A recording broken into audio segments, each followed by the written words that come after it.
Good morning everyone, welcome to civil services study. ये practice set number 1078 series UPPSC PCS के लिए चल रही है। और यूपीपीएससी पीसीएस का जो एग्ज़ाम है जो 17 मार्च को होने वाला था वो पोस्टपोन कर दिया गया। वो जुलाई महीने में होगा, संभावित है वो भी। ठीक है, तो लगभग 4 महीने, 4 से 4.5 महीने का समय और आपको मिल गया प्रैक्टिस करने के लिए। प्रैक्टिस करते रहिए हर दिन। जो टेस्ट सीरीज़ है वो कंटिन्यूसली चलती रहेगी। तो इसमें जो हमारी पॉलिटी वाली सीरीज चल रही थी पीसीएस में, उसमें एक और नेक्स्ट टॉपिक है, वो है केंद्र राज्य संबंध, सेंट्रल स्टेट रिलेशन। इंपॉर्टेंट है, प्रश्न बनते हैं एग्जाम में। और अब आरओ की परीक्षा और पीसीएस की परीक्षा लगभग आसपास ही होगी, और दोनों में जो प्रश्न पूछे गए या आरओ में जो प्रश्न पूछे गए उसका भी लेवल लगभग पीसीएस के जैसे ही कर दिया है। तो अब मेहनत एक ही करनी है, ठीक है, वो दोनों में काम आ जाएगी, आरओ में भी और पीसीएस में भी। बस आरओ में जो 60 प्रश्न हिंदी के हैं उनकी तैयारी अलग से करनी है। चलिए, तो इस टॉपिक से जो पहला प्रश्न बनता है,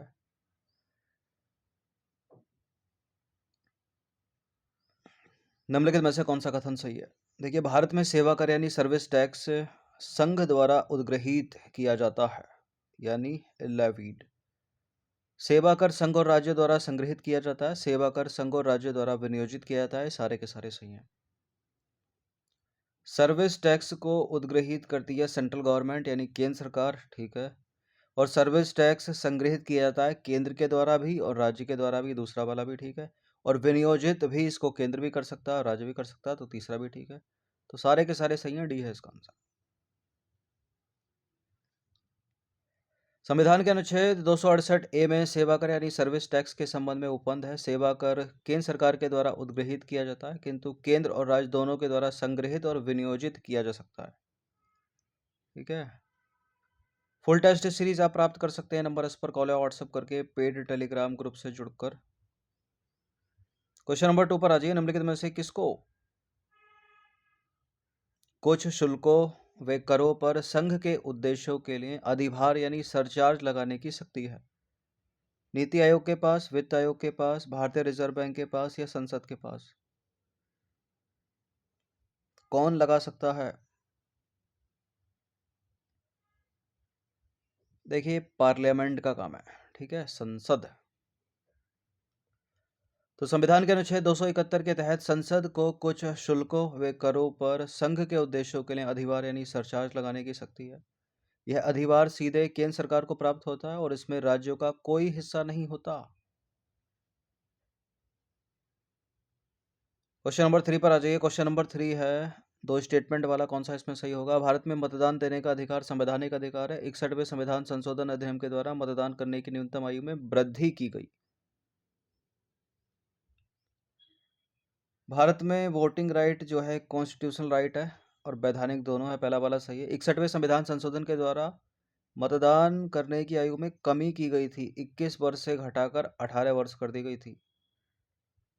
तो गलत हो गया दूसरा वाला स्टेटमेंट, केवल पहला वाला ही सही है। तो दूसरा गलत है, क्योंकि 61वें संविधान संशोधन अधिनियम 1988 के द्वारा वर्ष 1989 में मतदान करने की आयु में कमी की गई, 21 वर्ष से घटाकर 18 वर्ष कर दी गई। मतदान का अधिकार संवैधानिक और विधिक दोनों है।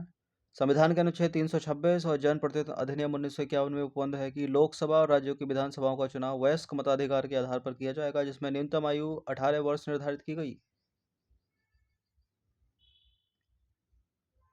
नंबर 4 पर आ जाइए। संविधान का निम्नलिखित में से कौन सा भाग और अनुच्छेद निर्वाचन आयोग का प्रावधान करता है। तो इलेक्शन कमीशन का आर्टिकल, या फिर वित्त आयोग का आर्टिकल, यूपीएससी का आर्टिकल, नियंत्रक महालेखा परीक्षक का आर्टिकल, महान्यायवादी का आर्टिकल, ये सारे आर्टिकल सीधे सीधे एग्जाम में पूछे जाते हैं, पता होना चाहिए। ये तो वित्त आयोग का 280, 324 है, 324 एक में ही है और भाग 15 हो गया, तो सी हो जाएगा इसका आंसर।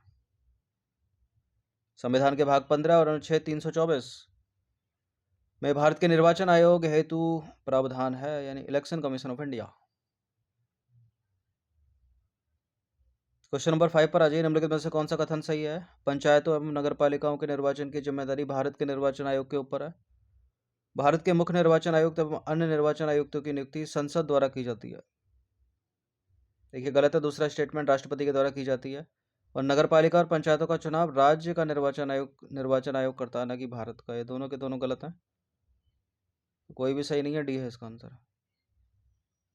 पंचायतों और नगरपालिकाओं के निर्वाचन की जिम्मेदारी राज्य निर्वाचन आयोग के ऊपर है, और संविधान के अनुच्छेद 324(2) के तहत भारत के मुख्य निर्वाचन आयुक्त और अन्य निर्वाचन आयुक्त की नियुक्ति भारत के राष्ट्रपति द्वारा की जाती है। नंबर 6 पर आ जाइए। भारत में शेयर बाजार और फ्यूचर बाजार में हुई लेन देन पर कर कौन लगाता है? केवल सेंट्रल स्टेट दोनों, इनमें से कोई नहीं, केवल केंद्र सरकार।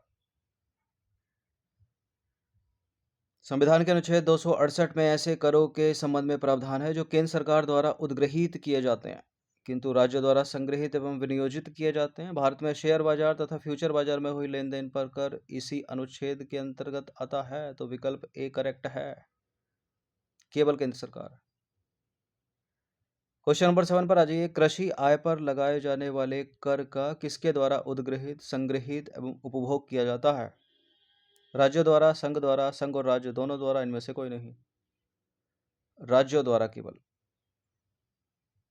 कृषि आय पर लगाए जाने वाले कर का राज्यों द्वारा उद्ग्रहित, लेवीड, संग्रहित और उपभोग किया जाता है। क्वेश्चन नंबर 8 पर आ जाइए। राज्य सरकारों को कृषि आयकर कौन समानुदेशित करता है? नीति आयोग, राष्ट्रीय विकास परिषद, वित्त आयोग, भारत का संविधान। प्रश्न इंपॉर्टेंट है ये, और इसका उत्तर है डी, भारत का संविधान।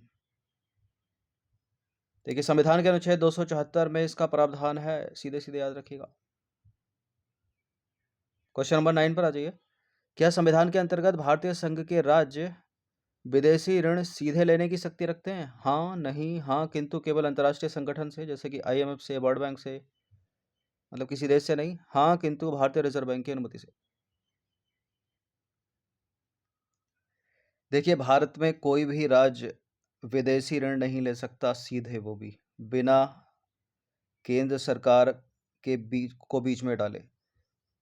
भारत सरकार तो ले सकती है, लेकिन कोई राज्य सरकार के पास ये अथॉरिटी है ही नहीं, ये अधिकार नहीं है, इसलिए नहीं होगा इसका उत्तर बी। तो संविधान के अनुच्छेद 293 में राज्य द्वारा उधार लेने के संबंध में प्रावधान किया गया है। भारतीय संघ के राज्य विदेशी ऋण सीधे प्राप्त नहीं कर सकते। राज्य द्वारा विदेशी ऋण भारत सरकार के माध्यम से प्राप्त किया जा सकता है, यानी भारत सरकार की गारंटी से। 10वां प्रश्न है, इंपॉर्टेंट प्रश्न है। भारतीय संविधान के अनुच्छेद 312 में अखिल भारतीय सेवाओं के संबंध में प्रावधान किया गया है। निम्नलिखित में से कौन सी अखिल भारतीय सेवा नहीं है, बताना है आपको। IPS, IFS, IAS, यानी इंडियन फॉरेन सर्विस और इंडियन फॉरेस्ट सर्विस। भारतीय वन सेवा, भारतीय विदेश सेवा, भारतीय पुलिस सेवा, भारतीय प्रशासनिक सेवा।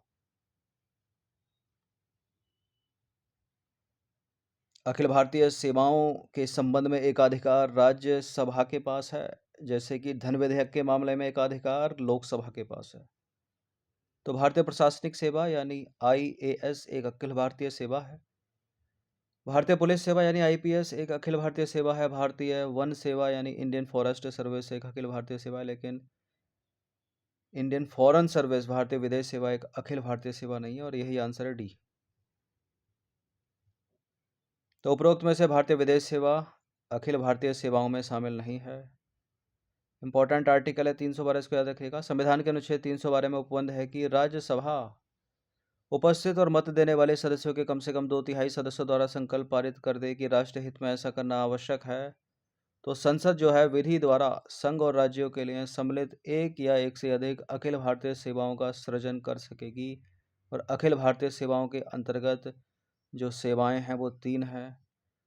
भारतीय प्रशासनिक सेवा IAS, भारतीय पुलिस सेवा IPS, भारतीय वन सेवा IFS। क्वेश्चन नंबर 11 है, क्षेत्रीय परिषदों से संबंधित निम्नलिखित में से कौन सा कथन सही नहीं है? क्षेत्रीय परिषदों का गठन राज्य पुनर्गठन अधिनियम के अंतर्गत किया गया। क्षेत्रीय परिषद केंद्र और प्रदेशों को सामाजिक एवं आर्थिक मामलों से संबंधित एक समान नीतियों के निर्धारण में सहायता पहुंचाती हैं। क्षेत्रीय परिषद आर्थिक एवं सामाजिक योजनाओं, सीमा विवाद, अंतर्राज्यीय परिवहन के पारस्परिक महत्व वाले भिन्न विषयों पर विचार विमर्श करती हैं। क्षेत्रीय परिषद का निर्णय केंद्र व राज्यों पर बाध्यकारी है। क्षेत्र परिषद यानी जोनल काउंसिल या रीजनल काउंसिल इनको कह लो, इनके जो निर्णय होते हैं वो सलाहकारी प्रकृति के होते हैं, परामर्शदायी होते हैं, ठीक है, बाध्यकारी नहीं होते। गलत है यही वाला स्टेटमेंट, बाकी पहला दूसरा तीसरा सही है, तो चौथा गलत है, चौथा आंसर है। तो क्षेत्रीय परिषद चर्चात्मक एवं परामर्शदात्री निकाय है। यह केवल परामर्श या सलाह दे सकती है, तो सलाहकारी हो गई प्रकृति, न कि बाध्यकारी। इंपॉर्टेंट है ये भी। सूची 1 को सूची 2 के साथ सम्मिलित करना है। सूची 1 में अनुच्छेद 266, 267, 275, 265, ये किस किस अनुच्छेद में है? अलग अलग से भी प्रश्न इनका बन सकता है, यहाँ तो 4 एक में डाल दिए।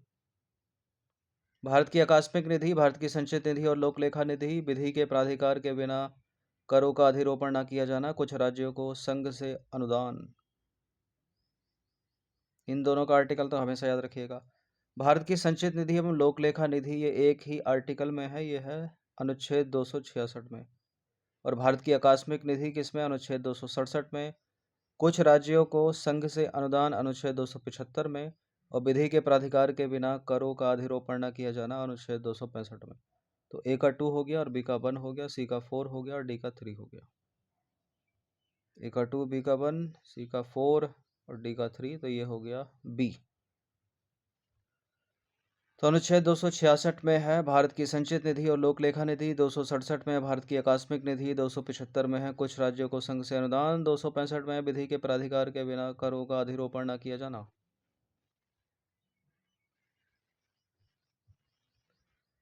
क्वेश्चन नंबर 13 पर आ जाइए। निम्नलिखित में से कौन यह उपबंध कर सकता है कि ना तो सर्वोच्च न्यायालय और ना ही कोई अन्य न्यायालय किसी अंतर्राज्यिक नदी या नदी घाटी के जल के उपयोग, वितरण या नियंत्रण के संबंध में किसी विवाद या शिकायत के विषय में अधिकारिता का प्रयोग करेगा?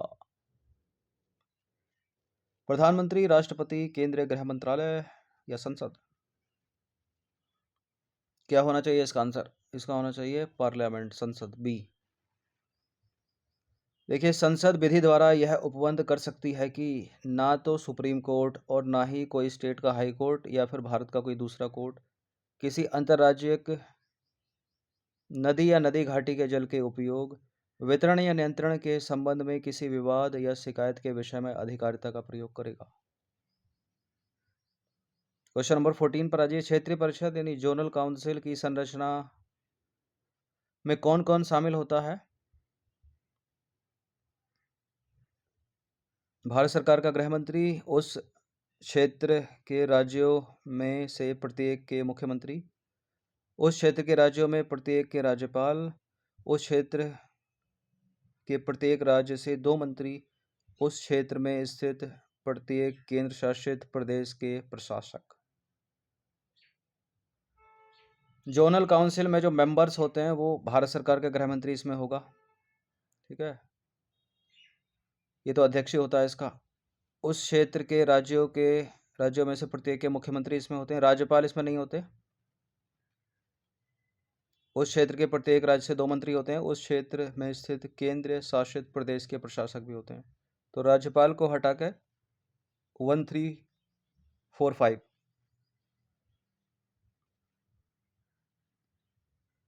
राज्यपाल था 3 में, 3 से 2 एलिमिनेट हो गए,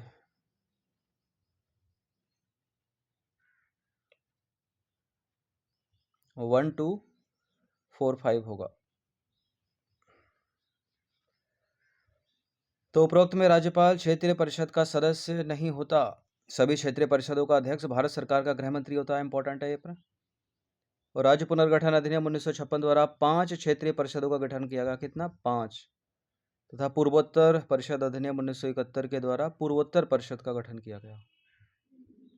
क्वेश्चन नंबर 15। अब प्रश्न ऐसे पूछ ले तो भारत में क्षेत्रीय परिषद के अध्यक्ष कौन है, यानी जोनल काउंसिल या रीजनल काउंसिल का चेयरमैन कौन है? केंद्रीय गृह मंत्री, सी है इसका आंसर। देखिए, क्षेत्रीय परिषदें वैधानिक निकाय हैं, याद रखिएगा, संवैधानिक नहीं है ये संसद के एक अधिनियम यानी राज्य पुनर्गठन अधिनियम 1956 द्वारा स्थापित किए गए हैं। अध्यक्ष केंद्रीय गृह मंत्री इन परिषदों का अध्यक्ष होता है। इन सभी परिषदों के अध्यक्ष होता है।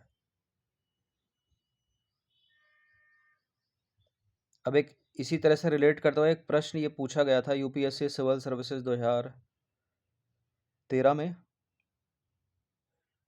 निम्नलिखित में से किस निकाय या किन निकायों का संविधान में उल्लेख नहीं है, पूछ रहा है। राष्ट्रीय विकास परिषद, योजना आयोग, क्षेत्रीय परिषदें। नीचे दिए गए कूट का प्रयोग करके सही उत्तर का चुनाव कीजिए। देखिए, भारत के संविधान में इनका तीनों का उल्लेख नहीं है किसी भी आर्टिकल में।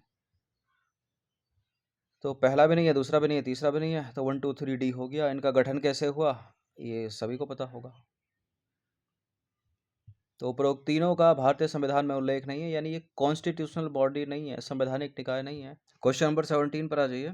अंतर्राज्यीय परिषद यानी इंटर स्टेट काउंसिल का गठन कौन करता है? ऊपर थी क्षेत्रीय परिषदें, ये है अंतर्राज्यीय परिषद। देखिए, अंतर्राज्यीय परिषद का गठन किया जाता है राष्ट्रपति के द्वारा। सी हैज आंसर। अंतर्राज्यीय परिषद के संबंध में उपबंध संविधान के अनुच्छेद 263 में किया गया है। भारत का राष्ट्रपति इस परिषद का गठन करता है और राष्ट्रपति इसके कर्तव्य, संगठन एवं प्रक्रिया को परिभाषित या निर्धारित कर सकता है। अनुच्छेद 263 में अंतर्राज्यीय परिषद के क्षेत्राधिकार की चर्चा की गई है। क्वेश्चन नंबर 18 पर आ जाइए। क्षेत्रीय परिषद के संदर्भ में निम्नलिखित कथनों में से कौन सा कथन सही है? यानी जोनल काउंसिल। क्षेत्रीय परिषद की स्थापना भारतीय संविधान के एक अनुच्छेद के अंतर्गत की गई है। राज्य पुनर्गठन अधिनियम 1956 के तहत भारत में 6 क्षेत्रीय परिषदों का गठन किया गया। सभी क्षेत्रीय परिषदों का अध्यक्ष भारत सरकार का गृह मंत्री होता है। क्षेत्रीय परिषदों के आदेश एवं निर्णय बाध्यकारी प्रकृति के होते हैं। देखिए, ऊपर एक्सप्लेनेशन में था 5 क्षेत्रीय परिषद, तो गलत हो गया ये वाला स्टेटमेंट। वो किसी अनुच्छेद में इनका वो थोड़ी है, किसी भी आर्टिकल में नहीं है। सभी क्षेत्रीय परिषदों का अध्यक्ष भारत सरकार का गृह मंत्री, ये सी वाला स्टेटमेंट सही है। प्रकृति इनकी सलाहकारी है, परामर्शदात्री, तो सी है इसका आंसर केवल। क्षेत्रीय परिषद या जोनल काउंसिल एक विधिक या सांविधिक निकाय है, ना कि संवैधानिक। इसकी स्थापना संसद द्वारा एक अधिनियम बनाकर की गई। राज्य पुनर्गठन अधिनियम 1956 के तहत देश को 5 क्षेत्रों में बांटा गया और सभी के लिए एक एक क्षेत्रीय परिषद की स्थापना की गई, अर्थात कुल 5 क्षेत्रीय परिषदों की स्थापना की गई। उसमें 6 था, तो गलत था वो। और 5 कौन कौन सी? उत्तरी क्षेत्र, पूर्वी क्षेत्र, दक्षिणी क्षेत्र, पश्चिमी क्षेत्र और केंद्रीय क्षेत्र। याद करने में भी आसान है ये। 5 क्षेत्रीय परिषदों का अध्यक्ष भारत सरकार का गृह मंत्री होता है। क्षेत्रीय परिषदों की जो निर्णय दिए जाते हैं, आदेश होते हैं, वो परामर्शदायी या सलाहकारी प्रकृति के होता है, न कि बाध्यकारी। उद्देश्य क्या है इनका, क्षेत्रीय परिषदों का? इनका उद्देश्य राज्यों, केंद्र शासित प्रदेशों तथा केंद्र के बीच सहभागिता तथा समन्वय को बढ़ावा देना है। अब एक प्रश्न ये है, अंतर्राज्यीय परिषद यानी इंटर स्टेट काउंसिल के संदर्भ में विचार करना है। राष्ट्रपति, प्रधानमंत्री, सभी राज्यों के मुख्यमंत्री, सभी राज्यों के राज्यपाल, विधानसभा वाले केंद्र शासित प्रदेशों के मुख्यमंत्री, उन केंद्र शासित प्रदेशों के प्रशासक जहां विधानसभाएं नहीं है। तो पूछ क्या रहा है इसमें? इसमें पूछ रहा है उपरोक्त में से कौन से इसके सदस्य होते हैं। इसके किसके? इंटर स्टेट काउंसिल में कौन कौन मेंबर होते हैं? इंटर स्टेट काउंसिल में मेंबर राष्ट्रपति तो नहीं है, सभी राज्यों के राज्यपाल नहीं है, केवल उन राज्यों के राज्यपाल इसमें शामिल होते हैं जहां राष्ट्रपति शासन लगा है। तो प्रधानमंत्री, सभी राज्यों के मुख्यमंत्री, विधानसभा वाले केंद्र शासित प्रदेशों के मुख्यमंत्री, उन केंद्र शासित प्रदेशों के प्रशासक जहां विधानसभाएं नहीं है। तो 2 3 5 6, 2 3 5 6 किस में है? 2 3 5 6 यानी बी है इसका आंसर। नहीं, 2 3 5 6 यानी सी है इसका आंसर। एक में राष्ट्रपति है, तो जहां जहां एक है उसको हटा दीजिए। सभी राज्यों के राज्यपाल यानी चौथा जहां जहां है उसको हटा दीजिए। तो अंतर्राज्यीय परिषद के निम्न सदस्य होते हैं। प्रधानमंत्री, जो कि इसमें अध्यक्ष होता है। सभी राज्यों के मुख्यमंत्री, विधानसभा वाले केंद्र शासित प्रदेशों के मुख्यमंत्री, उन केंद्र शासित प्रदेशों के प्रशासक जहां विधानसभाएं नहीं है। राष्ट्रपति शासन वाले राज्यों के राज्यपाल इसमें शामिल होते हैं, ना कि सभी राज्यों के राज्यपाल। प्रधानमंत्री द्वारा नामित 6 केंद्रीय कैबिनेट मंत्री होते हैं इसमें, गृह मंत्री सहित। अंतर्राज्यीय परिषद की बैठकें 1 वर्ष में कम से कम 3 बार होती हैं। तो अंतर्राज्यीय परिषद का अध्यक्ष कौन है? प्रधानमंत्री। और क्षेत्रीय परिषद का अध्यक्ष कौन है? गृह मंत्री। ये चीज याद रखिएगा। ये कंफ्यूजिंग क्रिएट करती है, एग्जाम में गलत करवा देती है। अंतिम प्रश्न है, 20वां प्रश्न है, अंतर्राज्यीय परिषद की स्थायी समिति का अध्यक्ष कौन होता है?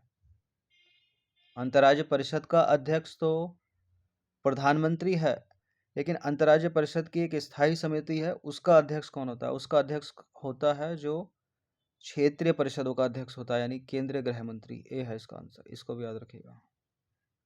अंतर्राज्यीय परिषद की स्थायी समिति, इसकी स्थापना हुई थी वर्ष 1996 में। इसके सदस्य निम्न होते हैं, केंद्रीय गृह मंत्री होता है इसमें, जो कि इसका अध्यक्ष होता है, और 5 कैबिनेट मंत्री इसमें शामिल होते हैं, और 9 मुख्यमंत्री होते हैं। अंतर्राज्यीय परिषद का एक सचिवालय भी है। सचिवालय की स्थापना 1991 में की गई। इसका प्रमुख होता है भारत सरकार का एक सचिव, और वर्ष 2011 से यह सचिवालय क्षेत्रीय परिषद के सचिवालय के रूप में भी काम कर रहा है।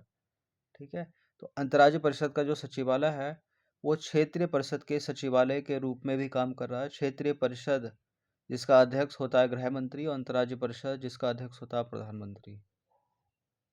तो 20 प्रश्न इंपॉर्टेंट, इनकी प्रैक्टिस कर लीजिएगा। पॉलिटी में अगर नेक्स्ट टेस्ट आया तो इसी के आगे से कंटिन्यू करेंगे। धन्यवाद।